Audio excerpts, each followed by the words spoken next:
Selamat pagi Bapak Ibu dan MediFriend semua. Kita berjumpa kembali pada acara live stream Medion.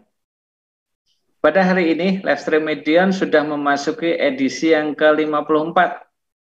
Dan untuk mengingatkan kembali apabila Bapak, Ibu dan MediFriend semua belum sempat menyaksikan edisi-edisi sebelumnya, video ini masih bisa disaksikan melalui Instagram dan juga di channel YouTube yang baru kami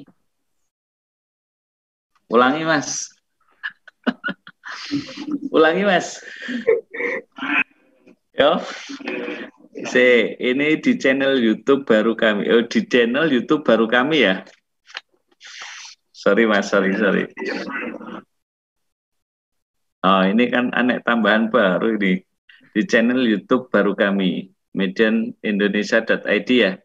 Oke. Kasih apa-apa ya.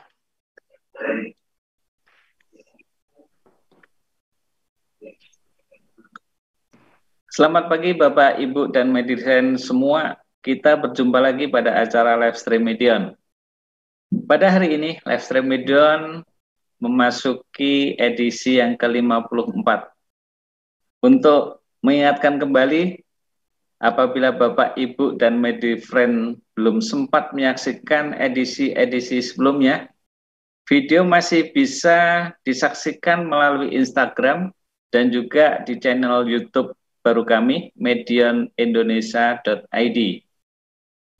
Dan bagi Bapak, Ibu, dan MediFriend yang baru pertama kali mengikuti acara ini, program live stream Medion kami adakan dengan tujuan memberikan edukasi dan update seputar dunia peternakan, sehingga bisa menjadi sumber informasi dan juga inspirasi bagi banyak pihak, tidak hanya bagi para pelaku bisnis peternakan, namun juga bagi rekan-rekan akademisi. Oke. Hari ini saya, Khalil, akan bertugas sebagai moderator. Lahir di Magelang tanggal 17 Juni 1970, alumni dari Universitas Jenderal Sudirman sebagai District Assistant Manager untuk area Kediri. Dan saat ini sudah bergabung bersama kita semuanya, Dr. Hewan Ahmad Syamroni.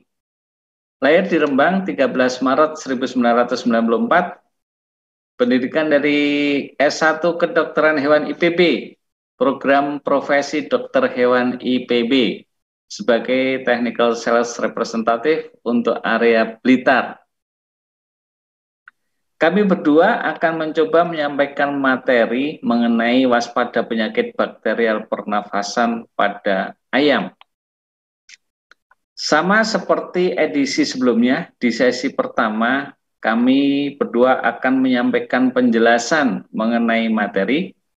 Kemudian di sesi kedua kami akan mencoba menjawab pertanyaan-pertanyaan yang sudah masuk dari Bapak, Ibu, dan MediFriend semua. Dan untuk pertanyaan seputar topik bahasan bisa dikirimkan via email ke cs@medionindonesia.com. Seperti biasanya di akhir live stream ini kami akan adakan giveaway untuk Bapak, Ibu, dan MediFriend semua. Jadi pastikan tonton terus acara ini sampai selesai.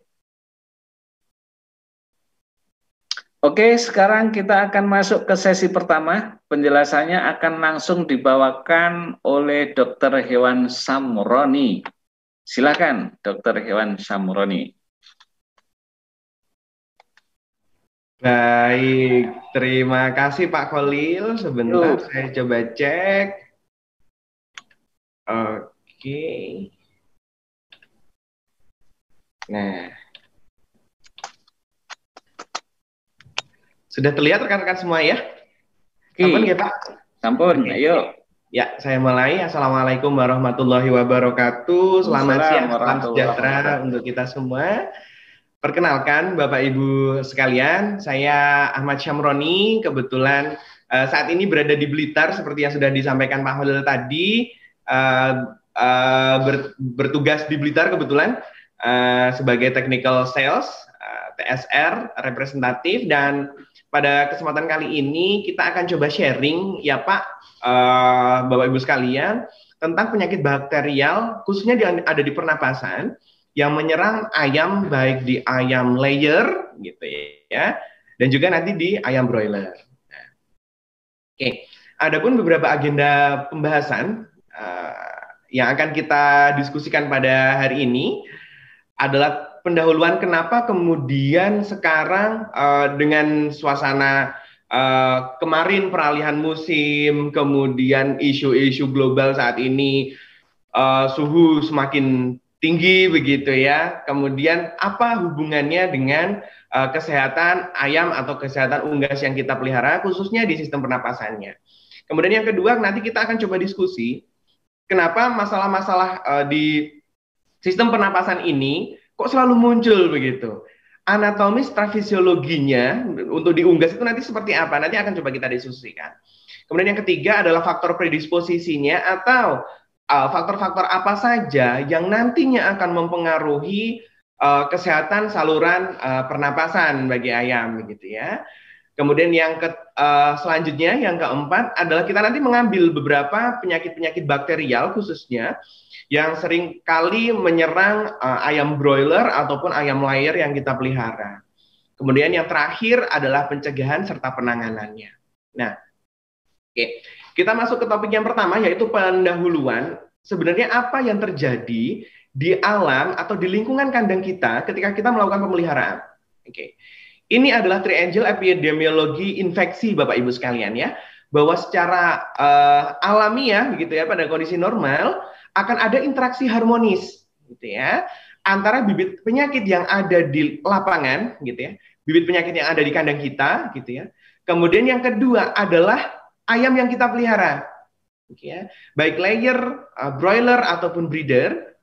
Kemudian yang ketiga, yang titik ketiga adalah lingkungan yang mana tempat bagi penyakit itu sendiri dan ayam yang kita pelihara. Nah, ketika ini terjadi keseimbangan yang harmonis, maka ayam tidak mengalami kesakitan, begitu ya. Akan tetapi ketika keseimbangan ini bergeser oleh akibat dari lingkungan, maka bisa jadi bibit penyakit ini semakin kuat, yang mana ayam akhirnya terinfeksi atau sakit. Begitu juga halnya ketika lingkungan ini tidak mendukung kesehatan ayam, sehingga kekebalannya ini menurun, maka agen penyakit pun bisa masuk, begitu ya. Sehingga efeknya adalah terjadi infeksi pada ayam yang akhirnya adalah menurunkan performa, baik itu di broiler ataupun di layer, gitu ya. Itu yang pertama. Kemudian yang kedua, Bapak Ibu sekalian, seiring dengan pengembangan genetika ya, seperti yang disampaikan Pak Khalil tadi, bahwa ayam sekarang itu luar biasa sekali. Untuk ayam broiler, dia pertumbuhannya lebih pesat gitu ya, bahwa bahkan bisa panen sampai dengan umur 6 minggu. Kemudian di ayam layer itu dia usia mudanya itu saat ini sudah semakin pendek, yang ditandai dengan usia produksi yang secara ideal, secara potensi genetik dia bisa maju begitu ya. Hal ini berimbas pada kebutuhan atau titik kritis kebutuhan gitu ya. Dibandingkan ayam dulu dengan sekarang itu berbeda Bapak Ibu. Kalau dulu ibarat kata kita memelihara ayam, kemudian kita kasih pakan, kita kasih minum gitu ya. Kemudian yang ketiga adalah kita kasih udara yang baik, ventilasi yang baik gitu. Itu ayam sudah berkembang dengan baik begitu. Dan saat ini dengan adanya tantangan lingkungan dan lain sebagainya, ternyata paradigma kebutuhannya berbeda. Kebutuhan ventilasinya justru sekarang mendominasi. Lebih awal atau lebih diperlukan jika dibandingkan gitu ya, meskipun sama-sama penting sekali, tapi ternyata udara itu menjadi kebutuhan utama. Baru yang selanjutnya adalah kebutuhan air untuk minum, untuk hidrasi dan lain sebagainya. Baru yang ketiga adalah pakan. Nah, ketiga kebutuhan ini gitu ya, apalagi dengan ayam yang saat ini dengan segala kerentanannya tadi, produksi yang tinggi, kemudian tantangan penyakit di lingkungan yang relatif lebih tinggi juga, maka kita seharusnya atau sebaiknya memberikan lingkungan yang nyaman yang dibutuhkan ayam gitu ya. Dalam hal ini ya termasuk ventilasi yang baik, liter yang baik, kemudian suhu yang cocok dan lain sebagainya.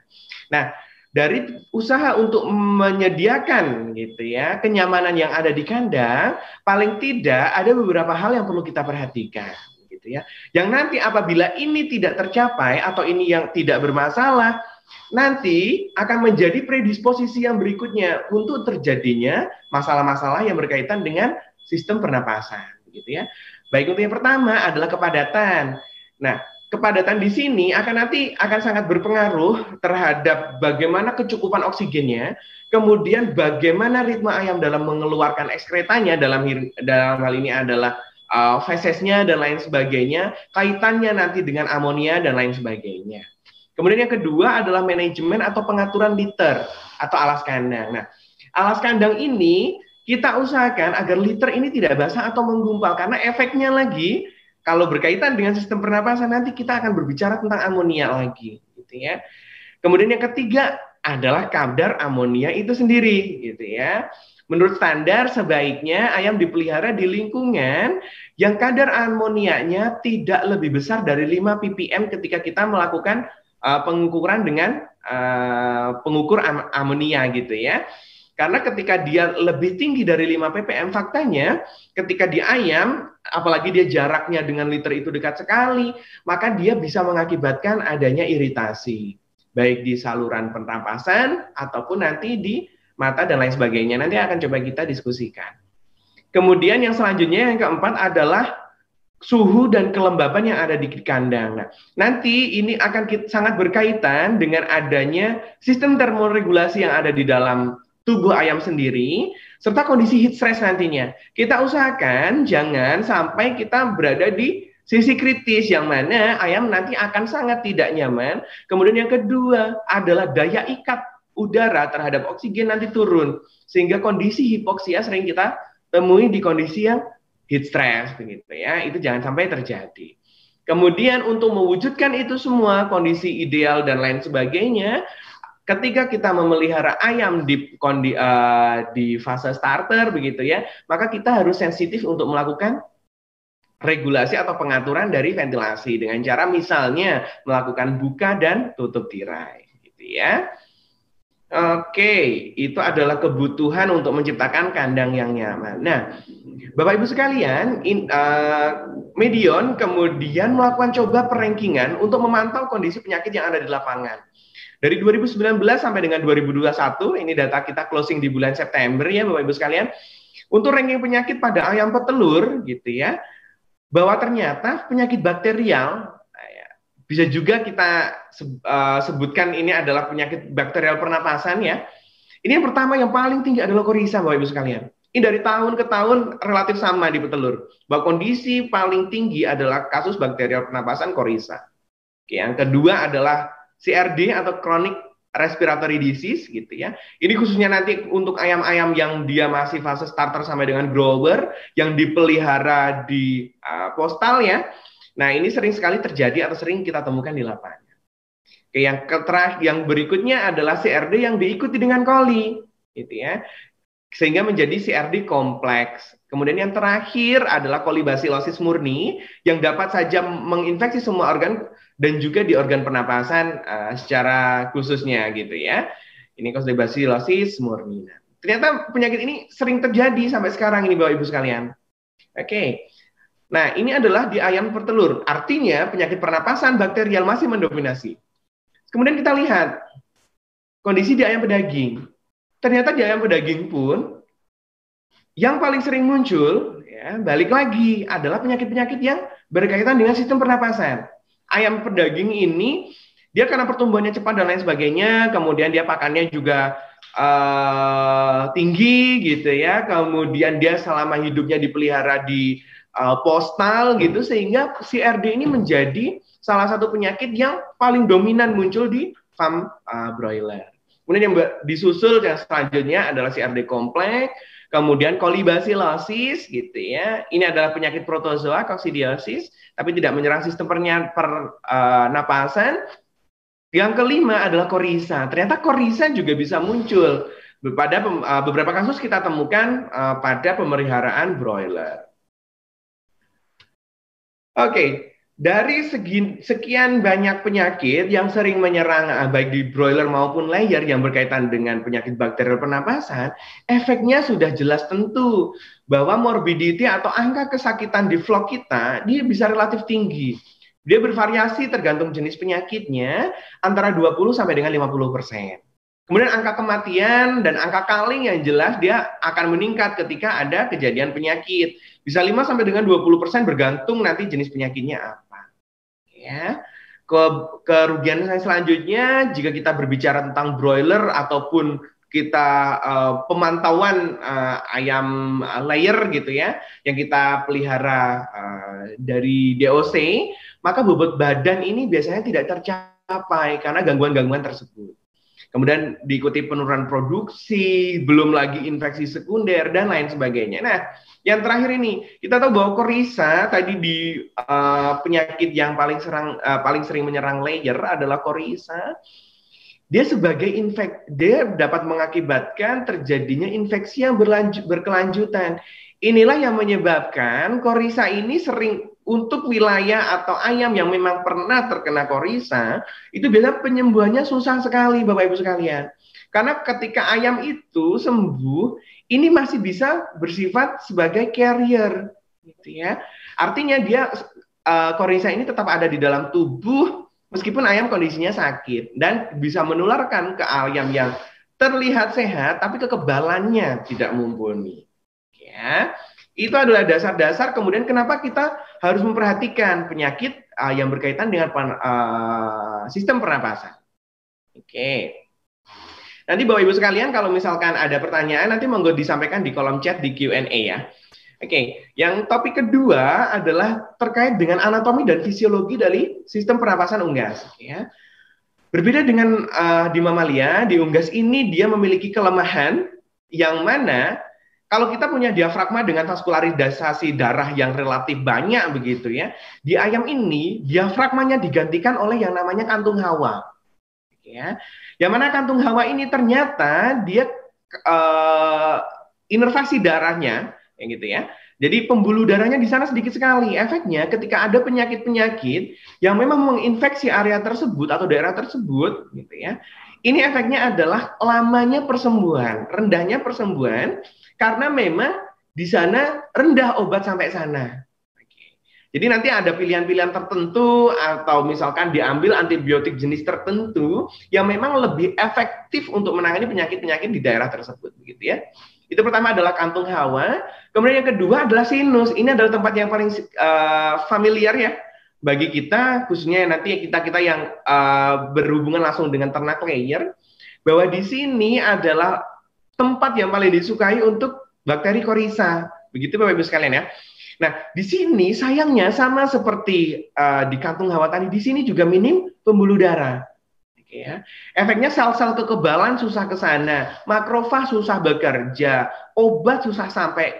Itulah yang menyebabkan juga korisa ini bisa terjadi menahun begitu ya, karena dia bersifat carrier.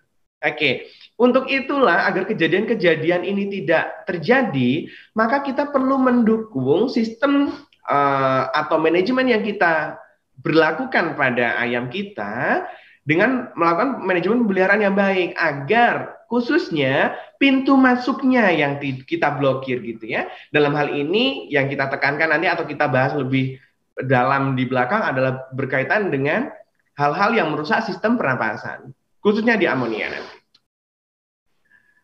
Oke, kita tadi sudah berbicara tentang hal-hal apa saja yang terjadi apabila sistem pernapasan terganggu, kemudian risikonya kenapa kok bisa demikian terjadi. Sekarang kita coba berbicara tentang hal-hal apa saja yang sekiranya akan mempengaruhi kejadian infeksi pada saluran pernapasan. Oke.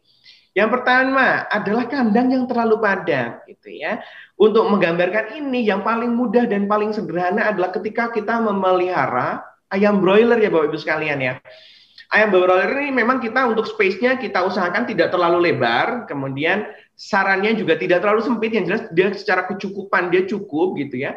Karena ketika yang kita usahakan dari ayam broiler adalah energi digunakan seefisien mungkin untuk hidup, sehingga energi dari pakan yang diberikan ini dapat terkonversi dengan baik menjadi daging begitu ya. Maka sebaiknya kita berlakukan standar pada ayam yang kita pelihara, ayam broiler kita pelihara begitu ya. Untuk ayam misalnya untuk ayam open house dipelihara dengan sistem open gitu ya. Itu bisa dipelihara dengan kapasitas kandang ya 14 sampai dengan 16 kilogram. Satuan yang paling mudah adalah kilogram karena nanti kalau misalkan berdasarkan ekor itu akan berbeda-beda ketika umur panen begitu ya, per meter perseginya. Ketika kita misalkan kita set target kita di bobot 2 kiloan begitu ya, maka paling tidak hanya untuk 1 meter persegi dia kita targetkan adalah untuk 7 sampai dengan 8 ekor ayam. Berbeda dengan close, nanti kita bisa coba tingkatkan gitu ya, karena segala sistem yang ada di dalamnya sudah kita setting, itu bisa mencapai kapasitas 24 sampai dengan 26 kg per meter persegi. Nah, ini adalah patokan yang kita set begitu. Nah, kepadatan yang terlalu tinggi di dalam kandang, nanti efeknya adalah kecukupan oksigennya yang pertama berkurang gitu ya. Kemudian yang kedua adalah karena liter yang ayam yang terlalu padat mengakibatkan liter yang lebih cepat lembab atau basah. Efeknya nanti balik lagi ayam tidak bisa bergerak padahal amonia tinggi. Ini akan sangat mengganggu di sistem pernapasan. Oke, itu yang pertama. Kemudian yang kedua adalah kualitas liter. Nah, ini adalah hal yang paling penting kita perhatikan ketika kita memelihara ayam atau kita memelihara di layer maupun di broiler begitu ya maksud saya. Di broiler ini di layer ini khususnya pada ayam yang kita pelihara di sistem postal gitu ya, di fase grower. Nah, ini ada beberapa ada cuplikan video yang sangat mudah sekali untuk menggambarkan bagaimana amonia ini mengganggu sistem pernapasan. Oke.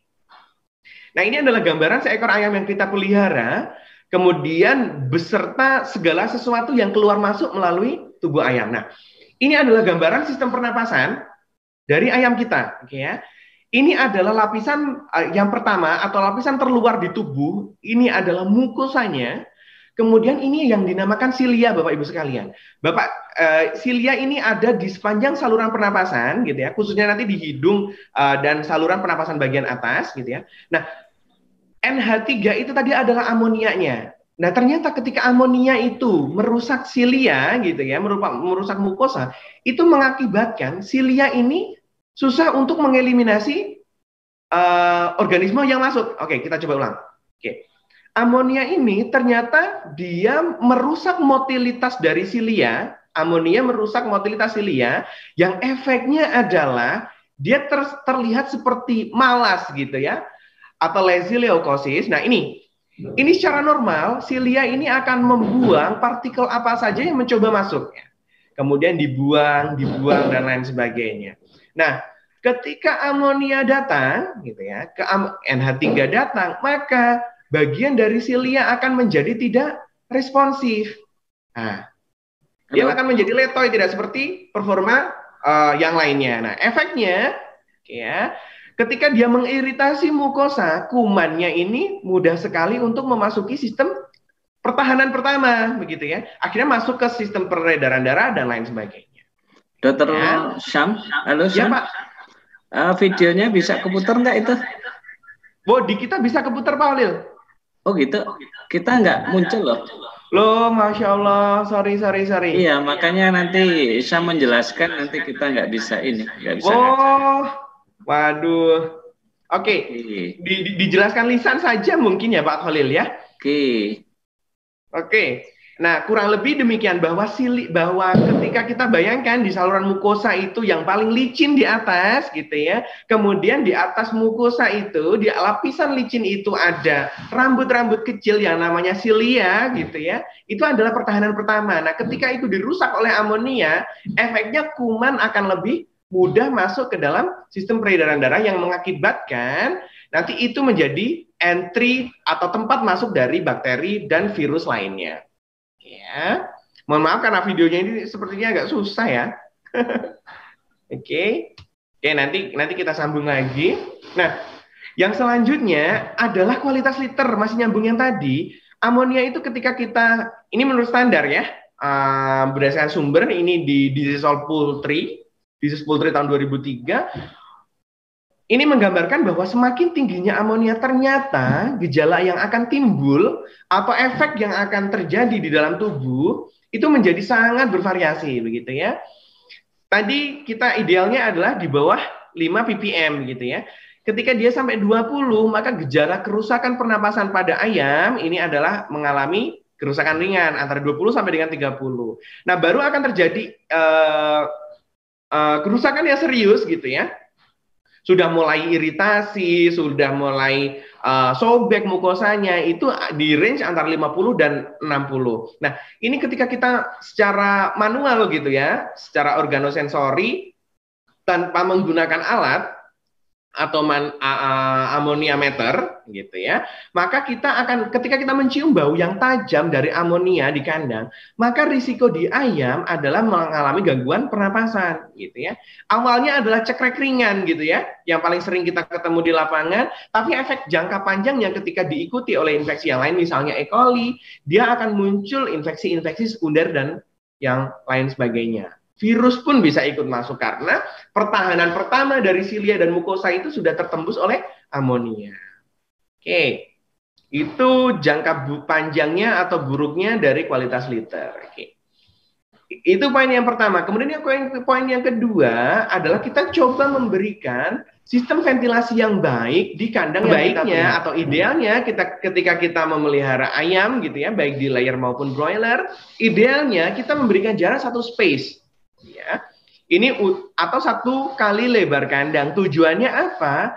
Agar di sini ini tidak semuanya udara yang keluar dari kandang begitu. Nah, jadi ini ada udara bebas yang akan mengencerkan udara yang dari dalam kandang. Kemudian udara yang bersirkulasi di sini pun adalah udara yang relatif lebih segar, gitu ya.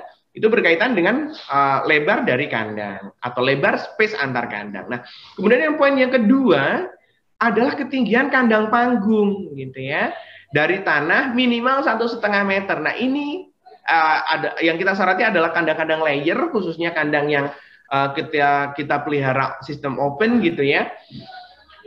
Tinggi ini adalah tinggi standar yang bertujuan agar ayam di baris terakhir atau di paling bawah ini tidak menyentuh uap atau udara penguapan dari amonia yang keluar bersama dengan feses gitu ya. Feses di amonia itu nanti dia akan punya batas gitu ya, untuk kapan dia menguap sampai titik tertinggi gitu ya, sehingga harapannya ayam yang berada di baris bawah ini tidak terpapar langsung oleh amonia uapan dari kotoran itu tadi. Nah, sehingga yang distandarkan adalah 1,5 meter jarak dari ayam ke feses gitu ya. Berkaitan ventilasi udara. Kemudian selanjutnya ini yang memang susah kita kendalikan begitu ya, atau biasanya relatif lebih standar, tapi akan bermasalah ketika kita melakukan pencampuran pakan sendiri. Nah, faktanya apa? Protein yang berlebih kemudian tidak tercerna secara optimal dan terabsorpsi secara optimal, ini dapat meningkatkan amonia yang berada di dalam kandang. Karena protein yang tidak terserap itu tadi akan dikeluarkan melalui feses, kemudian diurai oleh bakteri pengurai menjadi amonia. Nah, ini juga mempercepat pertama liter yang menjadi kualitasnya lebih buruk, kemudian yang kedua akan lebih cepat mengganggu sistem pernapasan. Ya. Belum lagi apabila ditambah dengan pakan yang defisit vitamin A. Nah, inilah pentingnya vitamin A. Vitamin A itu salah satu fungsinya adalah menjaga integritas dari mukosa, gitu ya. Kita tahu bahwa mukosa hidung, kemudian saluran pernapasan secara umum, saluran pernapasan atas, itu ketika defisit vitamin A, maka kerusakannya akan susah atau lama untuk diperbaiki oleh tubuh. Nah, itulah yang menyebabkan akan terjadinya gangguan pernapasan. Ya, itu tadi yang pertama adalah kepadatan, kemudian kedua ventilasinya, kemudian ketiga adalah pakan. Oke, itu berkaitan dengan faktor predisposisinya. Hal-hal itu tadi ketika tidak tercukupi atau tidak bisa membuat ayam kondisi nyaman, maka akan muncul penyakit-penyakit yang menjangkit ayam yang kita pelihara. Oke ya. Selanjutnya adalah penyakit-penyakit pernapasan apa saja yang paling sering atau yang perlu kita waspadai ketika kita melakukan pemeliharaan. Oke ya. Yang pertama adalah penyakit korisa. Oke ya. Penyakit korisa ini sebentar, oke. Disebabkan oleh agen penyakit yang disebut sebagai Avibacterium paragalinarum. Ya. Ini adalah agennya, spesiesnya, gitu ya. Dia merupakan gram negatif berbentuk kokobasil. Jadi dia bulat lonjong begitu ya. Dia tidak membentuk spora, tidak seperti gram negatif lainnya. Kemudian dia bersifat fakultatif anaerob. Nah, gini, kalau sering sekali terjadi, kemudian kejadiannya berulang, dan sudah kita berikan vaksinasi, tapi efeknya dirasa tidak optimal. Oke, nanti akan coba kita diskusikan, gitu ya. Itu adalah targetnya untuk nanti kita pahami bersama. Nah, yang pertama, bahwa si korisa ini berdasarkan pengelompokan atau klasifikasi, gitu ya. Ada dua metode pengelompokan. Yang pertama adalah metode Page. Itu kita bedakan menjadi korisa atau Avibacterium paragalinarum A, gitu ya. Kemudian APB dan APC. Ya. Kemudian yang kedua, pengelompokan yang lebih detail lagi, itu kita kategorikan menjadi AP1, 2, 3, dan 4, gitu ya. Jadi untuk satu agen itu bisa dikelompokkan menjadi dua klasifikasi, gitu ya. Nah, ini nanti akan menjadi hal yang penting. Nanti coba kita diskusi di belakang. Oke. Nah, secara umum korisa ini memiliki masa inkubasi yang cepat, antara 1 sampai dengan 3 hari. Artinya masa inkubasi itu apa? Masa dari dia pertama kali agen itu masuk sampai dengan dia menunjukkan gejala. Misalnya dia terjadi peradangan di mata, kemudian di saluran pernapasan, ayam kita mulai keluar leleran dari hidung tapi masih bening, belum berbau, sampai dengan nanti berbau dan lain sebagainya. Itu relatif singkat sekali, antara 1 sampai dengan 3 hari. Kemudian proses perjalanan penyakit bisa berlangsung antara 6 sampai dengan 14 hari. Jadi dia sakitnya bisa sampai dengan 2 minggu. Jadi itu kalau recovery-nya bagus begitu ya. Atau dia tanpa kita berikan perlakuan. Nah, kemudian yang terakhir adalah eksudat atau leleran dari hidungnya. Dia tetap infektif selama 24 jam pada suhu 37 derajat Celcius. Artinya di suhu yang sekarang ini, gitu ya. Meskipun sore kadang di Blitar sudah mulai hujan gitu ya tiba-tiba, tapi kalau siang kadang panas sekali, artinya pada suhu panas pun dia selama 24 jam dia masih infektif. Artinya kalau ada leleran itu masih menjadi tempat untuk menular gitu ya, menjadi sarana penularan ya. Nah, ini yang selanjutnya adalah mekanisme kesakitan dari penyakit si korisa itu sendiri. Nah, Avibacterium paragalinarum itu dia paling sering atau tempat masuknya, port di entry-nya adalah sinus infraorbitalis. Dia lokasinya di bawah mata yang merupakan terusan dari lubang hidung gitu ya.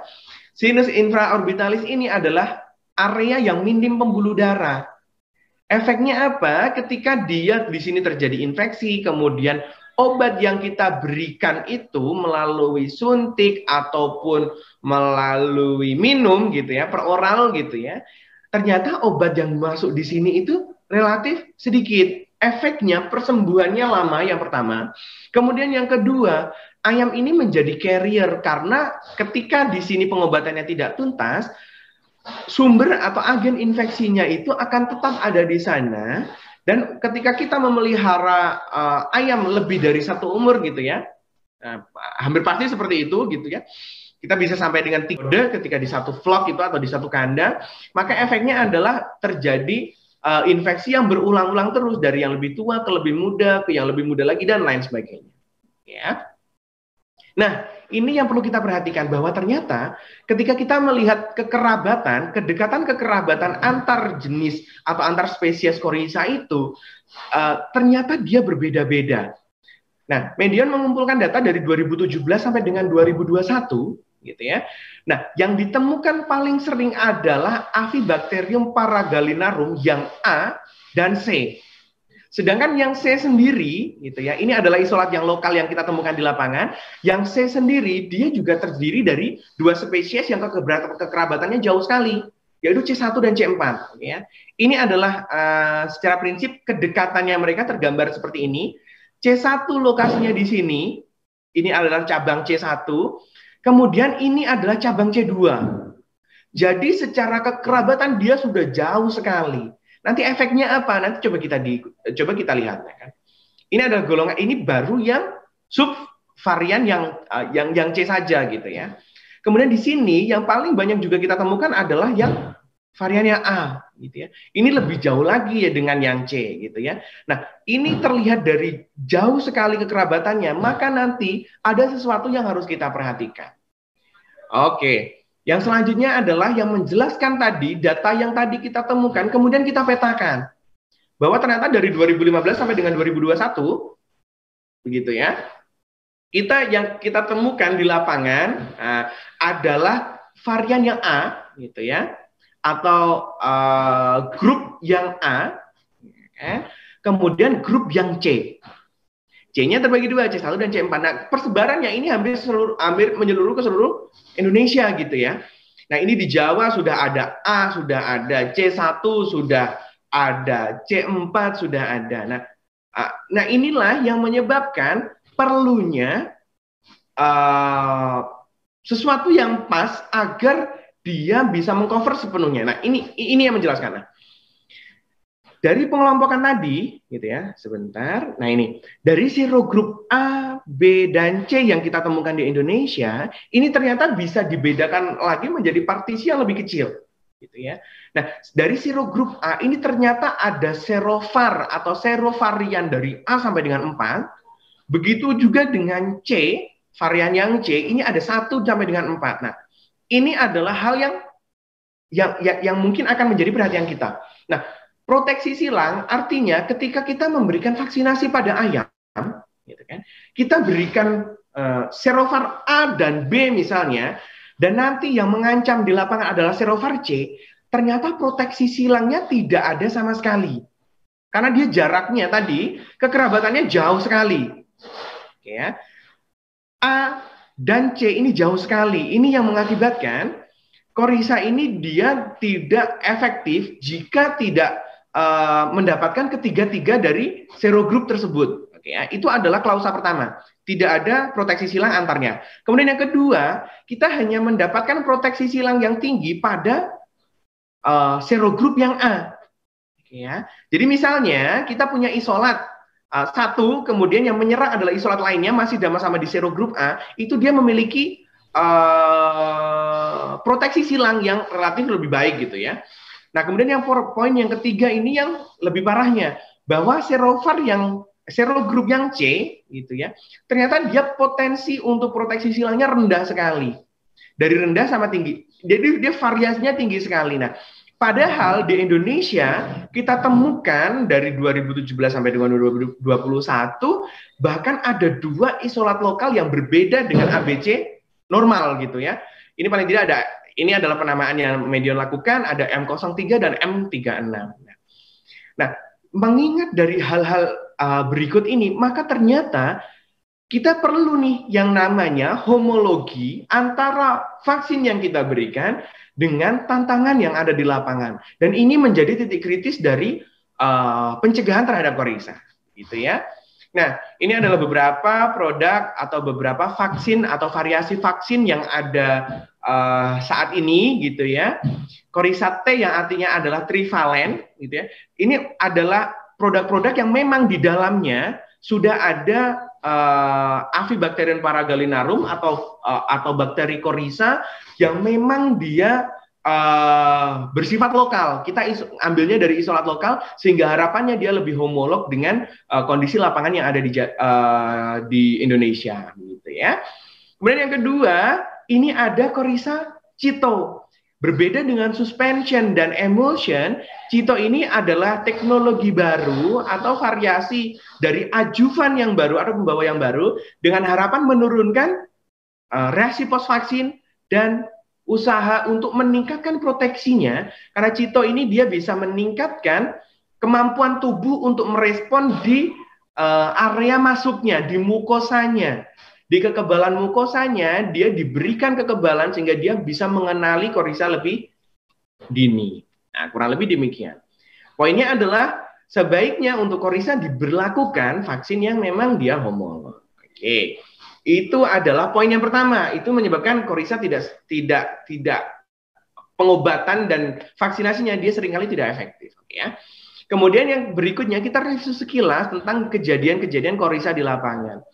Nah, manifestasi Coryza yang ada di lapangan ini pada ayam broiler dia bisa memunculkan adanya konjungtivitis atau radang pada konjungtiva mata. Kemudian yang kedua pada ayam layer, ya kan, biasanya ditandai dengan kebengkakan mata, area muka diawali atau dengan dominannya adalah area di bawah mata. Maka ini untuk meneguhkan kemungkinannya, ini ketika kita tekan, maka nanti di sini akan keluar keluar lendir yang dari bening sampai dengan yang keruh berbau, gitu ya, bergantung nanti tingkat infeksinya.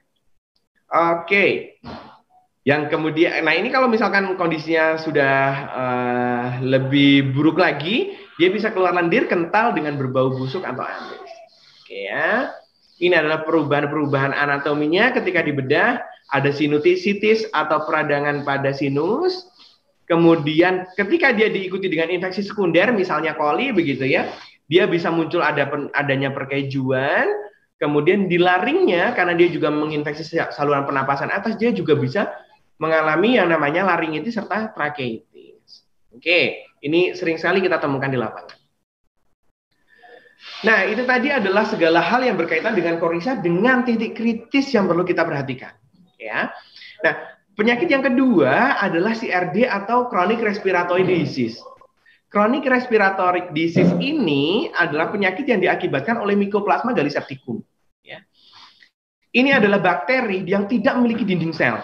Oke ya. Karena dia tidak memiliki dinding sel, ya, yang paling signifikan perlu kita perhatikan adalah kita tidak bisa menggunakan antibiotik yang memang dia mentargetkan dinding sel, gitu ya. Contohnya apa? Adalah golongan penicillium, gitu ya. Misalnya penisilin, amoxicillin itu tidak bisa digunakan untuk melakukan penyembuhan terhadap Mycoplasma, ya. Dia suhunya atau dia tumbuh akan optimal pada suhu 37 sampai dengan 38 derajat. Dia bisa menular vertikal, artinya dari induk ke anak melalui telur, begitu ya. Kemudian yang kedua adalah menular melalui horizontal, artinya dari ayam yang sakit menulari ayam yang sehat. Masa inkubasinya bisa panjang. Maka beberapa kasus yang ketemu di lapangan bahwa penularan secara vertikal, gitu ya, dari induk ke anak ini baru muncul di minggu kedua, bisa muncul di minggu kedua atau bahkan ketiga umurnya, gitu ya, baru muncul cekrek-cekrek dan lain sebagainya, itu bisa ditularkan dari induk ke anaknya. Oke, nah, semoga tidak terlalu cepat ya Bapak Ibu sekalian ya. Kemudian kita coba diskusi tentang risiko, gitu ya, apa yang menyebabkan CRD ini terjadi. Nah, kebanyakan yang terjadi di lapangan, begitu ya, Mycoplasma gallisepticum yang menular secara horizontal, artinya yang sudah ayam menular dari yang sakit ke yang sehat, itu karena adanya gangguan pada sistem pernapasan atas akibat penurunan silia yang ada di mukosa pernapasan. Penyebabnya apa? Adalah amonia yang terlalu tinggi tadi. Misalnya kecukupan oksigen yang tadi tidak cukup, liternya yang basah lembab dan lain sebagainya. Nah, hal ini mengakibatkan Mycoplasma ini masuk ke kantung udara. Nah, ketika dia sudah masuk ke kantung udara, sayangnya kantung udara itu lapisannya tipis, kapiler darahnya di sana sedikit, gitu ya, sehingga sel-sel pertahanan tubuh atau sel fagosit, contohnya nanti ada makrofag, kemudian di dalamnya adalah sel darah putih lainnya, dia susah sekali untuk mengeliminasi si agen penyakit, gitu ya. Efeknya apa? Karena ada efek tadi menurunkan gerak silia, gitu, atau lazy leukosis, gitu ya. Maka efeknya adalah imunosupresan. Dia menekan sistem imun secara keseluruhan, sehingga penyakit-penyakit lainnya, baik viral maupun bakterial, dia relatif lebih mudah masuk. Gitu ya. Ini gejala klinisnya, kita sering kali ketemu ayam-ayam yang ngorok dan susah bernapas. Ya. Ini cekrek yang kering gitu ya, sering kita ketemui pada ayam yang kita pelihara di kandang postal. Oke, Mas Sam, waktunya udah hampir habis ya. Yes. Oke, agak dipercepat. Oke, siap, terima kasih Pak Khalil. Oke. Nah, ini tinggal sedikit lagi bahwa secara patologi anatomi kelainan yang mungkin kita temukan adalah kantung hawa yang keruh tadi ya, kemudian laringitis serta trakeitis, ini adalah radang parada trakea. Nah, yang lebih parah dari CRD ini adalah ketika dia sudah diikuti oleh kolibasialosisnya. Kolibasialosis ini bisa menular dari apa saja, baik itu dari liternya, dari air gitu ya, atau dari udara, yang ketika menginfeksi ayam akan menjadi CRD kompleks gitu ya. Gejalanya apa saja nanti akan coba kita ketemukan. Oke. Ini adalah bakteri E. coli-nya gitu ya. Dia bisa ada cemaran dari feses, liter udara ataupun dari air yang bisa masuk per oral atau lewat mata atau lewat hirup ya. Ketika per oral melewat mulut dia akan menjadi koloni. Nah, ini enteritis yang terjadi pada ayam, misalnya broiler atau layer, yang E. coli-nya masuk melalui oral, maka dia ketika berkoloni di dalam usus akan membentuk toksin. Nah, si toksin ini atau si racun inilah yang akhirnya mengiritasi usus sehingga terjadi yang namanya enteritis, gitu ya. Ketika dia masuk melalui hidung atau perhinhalasi melalui saluran pernapasan, gitu ya, maka dia nanti akan mengalami peradangan pada kantung hawa.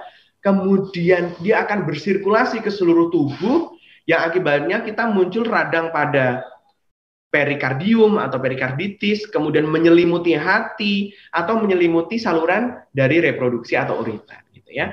Di okular nanti di mata pun dia akan sama mengakibatkan kejadian konjungtivanya radang atau nanti tipe panophthalmitis, jadi matanya berisi nanah gitu ya. Oke.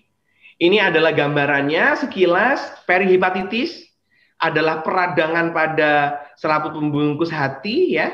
Nah, ini ditandai dengan peradangan, kemudian ini selaputnya keruh, ini ada selaput ya, jadi susah dikupas. Kemudian ini perikarditis, dia membungkus jantung, inilah yang menyebabkan kadang ayam itu mati karena dia ternyata sudah tidak elastis lagi jantungnya, begitu ya.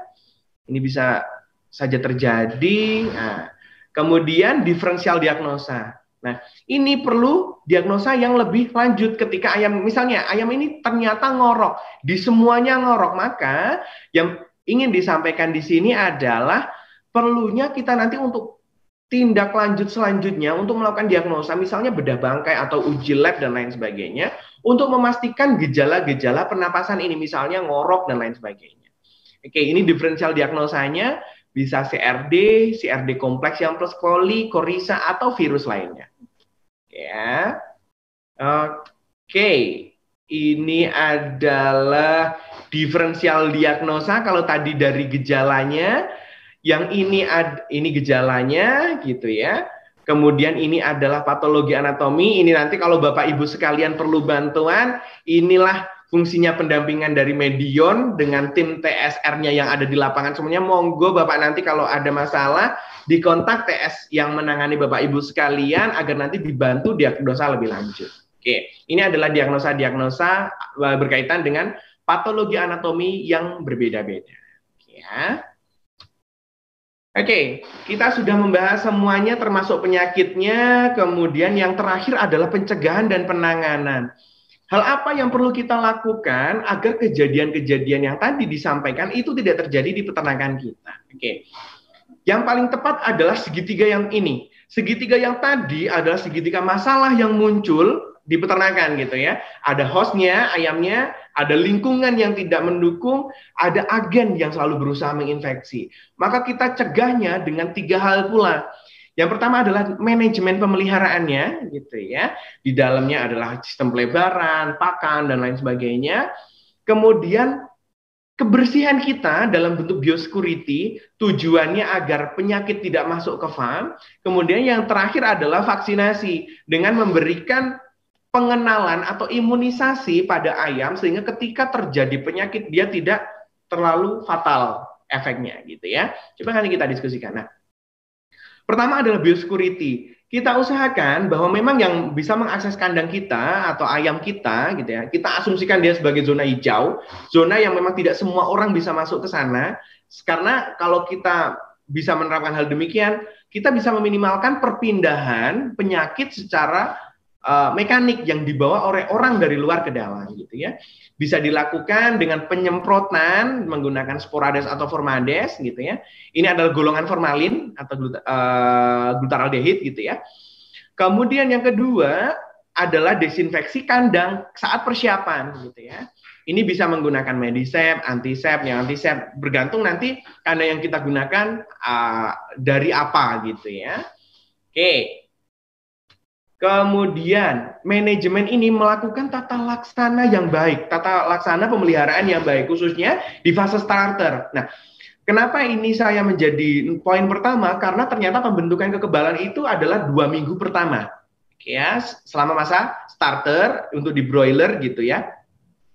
Artinya di 2 minggu pertama ini dia broodingnya harus baik sehingga kekebalannya nanti baik gitu ya.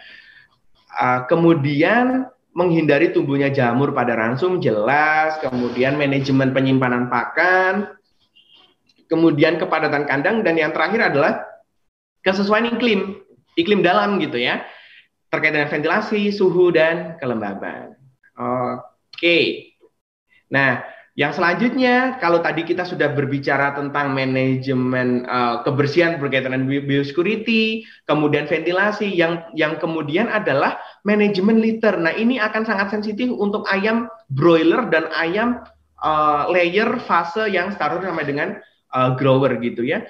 Karena kita pelihara di postnal, maka kita harus menjamin bahwa liternya itu dia tidak lembab, relatif kering begitu ya. Kemudian ketika ada feses yang relatif banyak, sehingga kalau saya menyebutnya adalah nempe, sehingga dia menjadi lebih padat gitu, bentuk lepengan-lepengan karena dia memang terlalu banyak cairan di sana, maka kita harus segera melakukan pembuangan secara mekanik gitu ya. Atau kita bisa menggunakan opsi yang selanjutnya dengan menambahkan aditif gitu ya, berupa amotrol. Amotrol ini adalah isinya ekstrak yuka yang fungsinya adalah meningkatkan penyerapan di usus, Bapak Ibu sekalian. Jadi ketika dia penyerapannya lebih optimal, maka feses yang dikeluarkan akan relatif lebih kering, gitu ya. Itu bisa menjadi opsi. Nah, ketiga adalah menggunakan vaksin yang tepat. Nah, di sini salah satu produk yang bisa digunakan adalah Medivac Coryza Trivalen yang suspensi. Keuntungannya apa? Keuntungannya adalah bahwa Coryza T ini sudah mengandung 3 jenis bakteri gitu ya. Sebagai inokulumnya ada bakteri untuk serogrup A, B, dan C, kemudian di dalamnya adalah isolat lokal, sehingga proteksinya akan lebih relevan jika kita gunakan di lapangan. Ya. Berikutnya adalah ini pengetahuan kita bersama, bahwa vaksin kill bentuk suspensi, dia penyerapannya lebih cepat, sehingga pembentukan kekebalannya nanti juga lebih cepat. Gitu ya. Maka ini cocok sekali untuk digunakan di vaksinasi pertama, khususnya nanti untuk di Coryza. Ya. Itu yang selanjutnya adalah penanganan. Nah, penanganan ini sudah sedikit banyak sudah kita sebut di atas, di depan ya, bahwa kita bisa melakukan isolasi ayam yang sakit gitu ya, ketika kedetek lebih awal. Kemudian kita treatment menggunakan antibiotik yang cocok gitu ya. Syaratnya adalah cocok, dosisnya sesuai, pemberiannya tepat. Kemudian pada ayam broiler kita bisa pertimbangkan untuk panen gitu ya. Ketika sudah memasuki masa panen atau bobotnya sudah masuk di pasar. Kemudian yang selanjutnya bisa diberikan terapi suportif berupa multivitamin dan lain sebagainya. Ya. Nah, ini yang penting, perketat biosecurity, bahwa ketika kita melakukan biosecurity yang baik, maka risikonya paling tidak bisa kita tekan gitu ya. Kemudian desinfeksi air minum menggunakan, contohnya adalah klorin, produk klorin atau kloramin T gitu ya. Dia bisa kita menggunakan desinfek. Kemudian flushing. Flushing ini khususnya untuk ayam yang dipelihara di kandang baterai gitu ya, atau di closed house yang dia menggunakan sistem nipple, maka sebaiknya dia dilakukan flushing. Dia bisa dilakukan 1 sampai dengan 2 bulan sekali, sebaiknya untuk wilayah yang airnya kurang begitu bagus kualitasnya gitu ya, bisa dilakukan 1 bulan sekali. Kemudian evaluasi manajemen yang terutama adalah tata kelola udara. Oke, penanganan penyobatan tadi sudah disampaikan, penyakitnya tepat, terdiagnosa tepat begitu ya. Kemudian tersedia dalam kadar yang cukup, artinya dosisnya cukup. Kemudian waktu pemberian, misalnya kita perlu bagi pagi dan sore atau pagi atau bagaimana, yang tujuannya adalah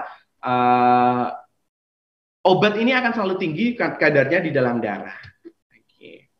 Nah, ini juga menjadi salah satu opsi yang bisa kita gunakan adalah antibiotik golongan fosfomycin. Ini adalah golongan obat yang baru.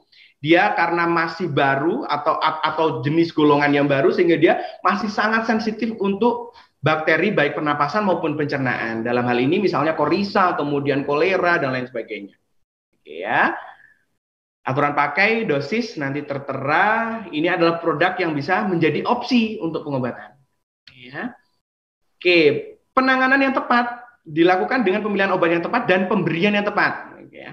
Kalau misalkan gejala korisanya ringan, ayam masih bisa minum, bisa diberikan melalui air minum.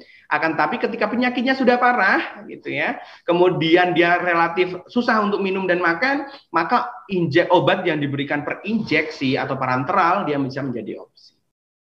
Oke, ini sekilas saja. Resistensi antibiotik adalah meningkatnya ketahanan bakteri terhadap antibiotik gitu ya. Sehingga nanti dia bisa muncul lagi atau bakteri lebih kuat.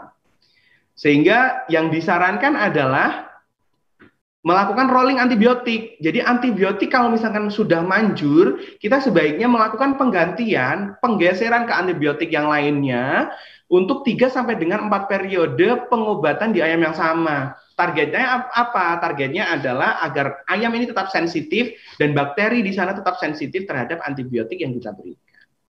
Oke, kesimpulan dari semuanya bahwa ternyata bakterial pernapasan itu perlu kita waspadai dan manajemen biosecurity dan vaksinasi adalah 3 hal yang perlu kita perhatikan untuk memastikan bahwa ayam kita terbebas, ayam kita terlindungi, dan kita itu yang bisa diusahakan untuk mencapai performa yang maksimal.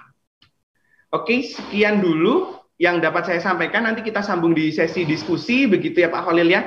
Sekian dari saya balikan ke Pak Khalil kembali. Oke, terima kasih.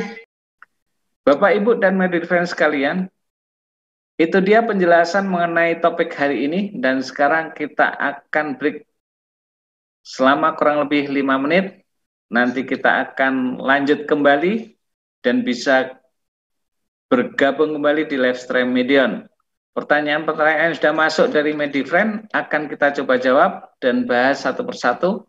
Jadi sekali lagi jangan lupa untuk join kembali setelah ini ya.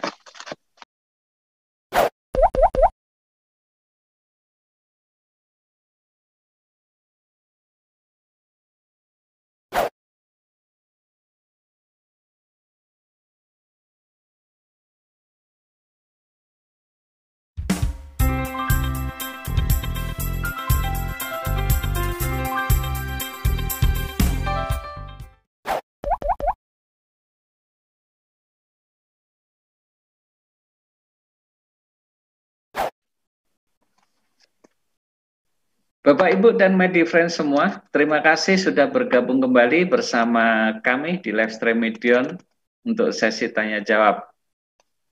Untuk yang belum gabung, ayo segera gabung, karena kita akan segera mulai sesi tanya jawab ini. Baik, kita langsung mulai dengan pertanyaan yang pertama. Apakah broiler perlu vaksin korisa? Setahu saya, vaksin korisa sangat keras dan menimbulkan stres pasca vaksinasi. Apakah ini tidak mengganggu pertumbuhan pada broiler? Ini pertanyaan dari Pak Anton. Oke, silakan Mas Syam. Oke, dari Bapak Anton ya, apakah broiler perlu vaksinasi? Jadi begini Pak Anton, ada beberapa hal yang perlu kita pertimbangkan. Pertama, bahwa vaksin korisa itu adalah jenis vaksin bakteri yang mana di dalamnya pasti kill begitu ya. Nah, vaksin kill ini perlu waktu memang untuk dia membentuk kekebalan secara optimal begitu Pak ya. Nah, apakah ayam perlu divaksin korisa? Sebetulnya secara umum untuk ayam broiler yang dipelihara relatif singkat gitu ya, mungkin antara bisa sampai 35 hari atau 36 hari, itu pun kalau panennya besar, itu tidak menjadi program yang wajib Pak. Akan tetapi untuk beberapa wilayah tertentu gitu ya, yang memang dia risikonya tinggi, kemudian challenge lapangannya dia di sana tinggi, maka vaksinasi Coryza masih mungkin untuk diberikan. Beberapa pengalaman kita pernah melakukan pemberian vaksinasi Coryza pada umur 4 hari atau di minggu pertama gitu ya.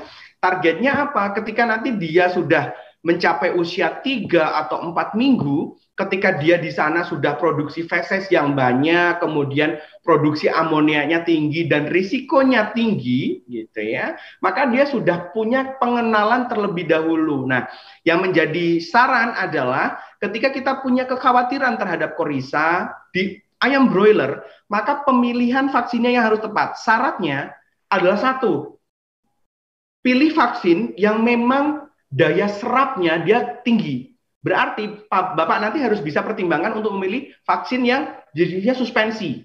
Itu yang pertama gitu ya. Kemudian yang kedua, lebih bagus lagi kalau kita mendapatkan vaksin yang memang secara fungsi dia bisa meningkatkan kekebalan, tidak hanya kekebalan humoral, itu artinya yang ada di darah, tapi juga kekebalan seluler gitu atau kekebalan mukosal gitu ya. Nah, ini saran saya cari memang vaksin yang pertama suspensi, kedua yang memang punya teknologi itu gitu ya. Nah, ini salah satu yang bisa menjadi opsi adalah Coryza T yang Cito, Pak. Ya. Coryza T yang Cito itu mungkin akan sangat bagus diberikan karena pertama dia reaksi post vaksinasinya rendah, kemudian berdasarkan trial dia ternyata 3 minggu setelah vaksin itu dia sudah terserap sempurna. Kemudian dengan adanya chitosan itu adalah ekstrak dari bahan dari krustasea laut, misalnya udang-udangan dan lain sebagainya, itu nanti dibuat dalam bentuk yang biodegradable, kemudian dia ternyata secara teknologi digunakan sebagai pembawa vaksin, itu bagus sekali. Efeknya apa? Karena dia adalah komponen yang dikenali oleh tubuh karena dia di sana ada gugus gulanya atau glukosa, ternyata ini mempercepat pembentukan kekebalan mukosal. Sehingga baik yang tadi opsinya adalah yang pertama suspensi, yang kedua adalah Cito gitu ya, yang bisa diberikan. Nah, pertanyaannya selanjutnya ada apakah ini bisa mengganggu pertumbuhan? Sejauh ini selama dia menggunakan Cito dan menggunakan suspensi, dia relatif ringan, Pak. Apa namanya reaksi post vaksinnya. Jadi ini seharusnya apabila tidak ada faktor yang lain, misalnya manajemennya atau penyakit yang lain, seharusnya pemberian vaksin ini tidak mengganggu performa atau pertumbuhan dari ayam. Seharusnya demikian. Jadi pertanyaannya apakah bisa diberikan di broiler? Bisa, kalau memang angka kerawanannya tinggi dengan catatan-catatan tersebut tadi. Kurang lebih demikian, Pak. Oke, terima kasih Mas Sam jawabannya gitu ya. Mudah-mudahan bisa menjawab pertanyaan dari Pak Anton tadi gitu ya. Iya, semoga bisa menjawab. Yang kedua juga masih masalah Coryza, ini datang dari pertanyaan Pak Erwin gitu ya. Apakah ayam yang sudah terkena gejala Coryza masih bisa divaksin? Untuk antisipasi sebelum ada hasil dari lab, apa yang harus saya lakukan? Oke, penanganan ayam yang sakit apakah boleh divaksin? Yeah. Jawaban saya tidak menguntungkan. Karena begini, pertama, ayam yang kondisinya sehat, artinya pembentukan kekebalannya dia relatif terbatas gitu ya. Karena energi tubuh untuk membentuk kekebalan yang diberikan dari vaksin gitu ya. Vaksin diberikan kemudian untuk diproduksi antibody terhadap si vaksin, itu digunakan energinya untuk persembuhan dia, untuk regenerasi sel dan lain sebagainya, untuk melawan penyakit dan lain sebagainya. Sehingga ketika diberikan vaksinasi pada saat itu resikonya, keuntungannya relatif minim begitu ya.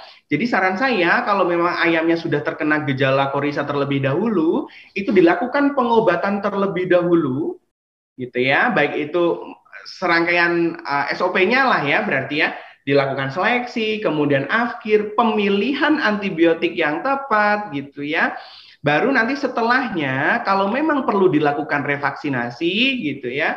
Misalnya yang terjadi pada ayam kecil kemudian masih perlu dilakukan booster gitu ya untuk penyeragaman titer, maka bisa dilakukan vaksinasinya setelah dia sembuh gitu. Kurang lebih demikian Pak Khalil. Cukup ya? Ya. Oke, makasih Dr. Rewan Syam. Ini pertanyaan semoga menjawab. Mudah-mudahan bisa menjawab juga pertanyaan tadi ya. Jadi intinya ketika ayam sudah terindikasi korisa, ada baiknya dilakukan pengobatan dulu, gitu ya, untuk penyembuhan kasus korisanya, gitu. Agar nanti ketika dilakukan vaksinasi korisa, titer antibodi yang terbentuk bisa optimal. Karena kita tahu korisa ini penyebabnya bakteri, gitu ya. Intinya gitu. Oke. Terima kasih Pak, malah makin jelas. Masih. Selanjutnya ini dari Yuniarto Hariwibowo, ya. Mengapa coli bisa menyerang di umur awal DOC broiler? Apa penyebab munculnya dan apa solusinya? Gitu. Oh, oke. Coli di broiler di usia awal. Nah, kita tahu bahwa begini, coli itu adalah bakteri yang memang penularannya pertama bisa ditularkan memang dari lingkungan kandangnya yang memang ketika dipelihara itu dia memang pembersihannya kurang optimal sehingga cemarannya tinggi. Kemudian yang kedua bisa saja ini ada coli yang memang dibawa ketika sebelum dia masuk ke kandang gitu ya. Biasanya hal-hal untuk ayam-ayam yang seperti ini biasanya ditandai dengan adanya ompalitis di awal. Di usia awal dia ada ompalitis, yaitu peradangan pada umbilikalnya gitu ya, sisa dari telur yang kemudian dia bisa infeksi ke atas, kemudian dia menjadi coli di usia muda gitu ya. Kemudian yang kedua, dia bisa terjadi akibat memang di kandang tersebut cemarannya tinggi gitu ya. Coli bisa saja terjadi dengan mekanisme demikian. Nah, makanya untuk itu yang perlu kita persiapkan adalah karena kita tidak bisa mengkontrol gitu ya, ayam yang datang itu dia membawa atau tidak, ada cemaran colinya atau tidak. Yang bisa kita optimalkan adalah ketika perlakuan kita ketika ayam di kandang gitu ya, Pak Yuniarto ya. Yang pertama misalnya kita menyediakan tempat yang memang terbaik Pak Yuniarto. Misalnya dia 2 jam atau 3 jam sebelumnya kita sudah nyalakan pemanas sehingga suhunya sudah stabil di dalam kandangnya, broodingnya sudah sesuai, ventilasinya bagus, itu kita berikan terlebih dahulu. Di sana sudah tersedia air minum, kemudian sudah tersedia apa dan lain sebagainya. Itu ketika sudah kita set di lingkungannya nyaman, gitu ya. Nanti risiko untuk kejadian coli di awal itu menjadi semakin kecil. Itu yang pertama. Kemudian yang kedua, untuk ayam misalnya saran saya untuk ayam yang misal dia datang, kita tahu ayam ini oh ternyata dia ompalitisnya ada beberapa. Ayam ini relatif lemah karena begini, kalau memang dia DOC yang memang ada kelemahan di awal gitu ya, dia memang risiko terkena colinya tinggi sehingga kita bisa berikan pemberian antibiotik di sana dengan tujuan bahwa indikasinya sudah ada ke arah penyakit gitu ya, ayam lemah dan lain sebagainya, ada indikasi sehingga itu yang kita berikan treatment terlebih dahulu di masa awal. Nah, opsinya kita bisa memberikan antibiotik melalui suntik gitu ya. Karena kalau misalkan kita berikan melalui air minum, ayam umur segitu, misalnya di bawah 1 minggu gitu ya, minumnya masih terbatas, nanti dosisnya tidak akan seragam dan lain sebagainya. Nah, selanjutnya tinggal kita maintenance ketika kita mendapat ayam yang demikian, maka pemeliharaan yang kita lakukan berarti harus lebih teratur, lebih strict dan lain sebagainya. Begitu, Pak Khalil? Oke, terima kasih Dr. Rewan Syam. Semoga membantu. Jawaban yang bisa membantu Pak Yuniarto gitu ya. Mudah-mudahan bisa menjawab. Kemudian yang terakhir ini karena kita juga terbatasi dengan waktu ya. Dari Anastasia, antibiotik apa yang disarankan untuk korisa dan CRD atau CRD kompleks? CRD atau CRD kompleks. Jadi begini, kalau untuk CRD yang disarankan adalah yang pertama, jangan pilih golongan penicillium, gitu ya. Yaitu golongan penicillin, amoxicillin itu tidak boleh digunakan. Nah, opsi yang lainnya adalah bisa dipilih golongan yang pertama, yang memang dia spektrumnya dia luas, dia mengganggu sintesa DNA-nya. Salah satu yang paling sensitif ada sampai saat ini adalah fluoroquinolone. Ya. Fluoroquinolone itu bisa digunakan kemudian golongan makrolida dan tetrasiklin juga bisa digunakan, gitu ya. Fluoroquinolone, makrolida, tetrasiklin itu bisa digunakan baik melalui minum ataupun melalui parenteral yang suntik tadi, gitu. Contohnya fluoroquinolone itu ada enrofloxacin, maaf, biar jelas kalian ya. Fluoroquinolone itu biasanya enrofloxacin itu sampai saat ini khususnya untuk CRD ya, dia digunakan masih efektif sekali. Itu. Kemudian yang kedua adalah Coryza. Coryza ini trennya penelitiannya sudah banyak gitu ya. Cuman beberapa golongan antibiotik yang untuk Coryza sampai saat ini masih sensitif. Salah satunya adalah golongan gentamisin. Dia sampai sekarang masih sensitif. Kemudian golongan ampicillin sampai sekarang dia juga masih sensitif, dan doxycycline. Doxycycline itu keuntungannya lagi selain dia memang sensitif juga untuk agennya, doxycycline ini secara farmakokinetik penetrasi jaringannya bagus, sehingga dengan kelemahan yang tadi di sinus hidung itu dia memiliki keterbatasan darah ada di sana. Harapannya dengan antibiotik yang penetrasi jaringannya bagus, dia bisa memberikan pengobatan yang relatif optimal. Itu kurang lebih 3 golongan atau 3 obat yang saya sarankan untuk di Coryza. Begitu Pak Khalil? Oke, terima kasih. Mudah-mudahan ini bisa menjawab untuk Anastasia ya. Terima kasih Dr. Rewan Syam. Oke, Bapak, Ibu, dan my friend semua, itu dia jawaban dari pertanyaan-pertanyaan yang sudah masuk. Dan untuk pertanyaan yang belum sempat terjawab hari ini, jangan khawatir. Nanti kita akan kirim via email. Dan seperti yang sudah kami sampaikan di awal tadi, hari ini kami akan memberikan giveaway. Caranya bagaimana? Bapak, Ibu, dan Medi Friends semua cukup menjawab pertanyaan seputar topik yang akan kita posting hari ini di IG Story. Jadi jangan lupa cek IG Story medionindonesia.id setelah acara live stream ini selesai. Pemenang juga akan diumumkan via IG Story. Jadi jangan lupa untuk follow akun Instagram Medion, dan juga jangan lupa subscribe website kami di www.medion.co.id. Akhir kata, terima kasih, salam sehat, dan sampai jumpa di live stream Medion berikutnya. Terima kasih.